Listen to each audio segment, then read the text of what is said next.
আসসালামু আলাইকুম বন্ধুরা, আমি এই লাইটটা আজকে পানির মধ্যে ডুবাবো। আসলে আমার কাছে দুইটা লাইট আছে। আজকে এমন একটা শিক্ষণীয় ভিডিও নিয়ে আসছি আপনাদের কাছে। ভিডিওর মধ্যে অনেক কিছু শেখার মতো আছে। ধরেন এই দুইটা লাইট, দুই খুব ঘনিষ্ঠ বন্ধু অথবা দুই ভাই। তো এক ভাই ডুবে গেল পানির মধ্যে, অথবা এটা পানির মধ্যেও ভাবতে পারেন, অথবা এটা ঋণের মধ্যে, অথবা যে কোনো কারণে এটা ডুবে গেছে। এখন লাইটটারে তুলি, লাইটটা আর জ্বলছে না, মনে করেন মারা গেছে, মারা অবস্থায় কুমায় চলে গেছে, এরকম অবস্থা।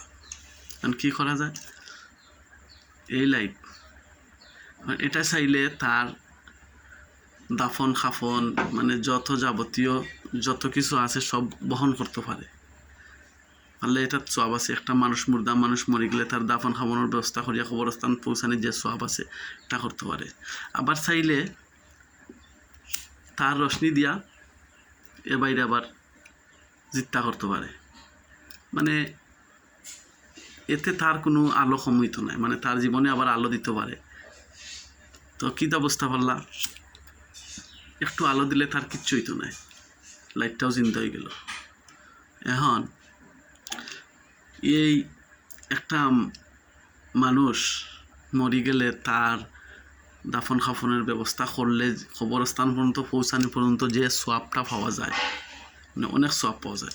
এখন মনে করেন একটা জিন্দা মানুষটা যদি একটু আলো দেওয়া যায়, তার আলো থেকে একটু আলো দেওয়া যায়, দিয়া তারা যদি উপকার করা যায়, হেল্প করা যায়, তাইলে তার কতটুকু সোয়াব হইতে পারে।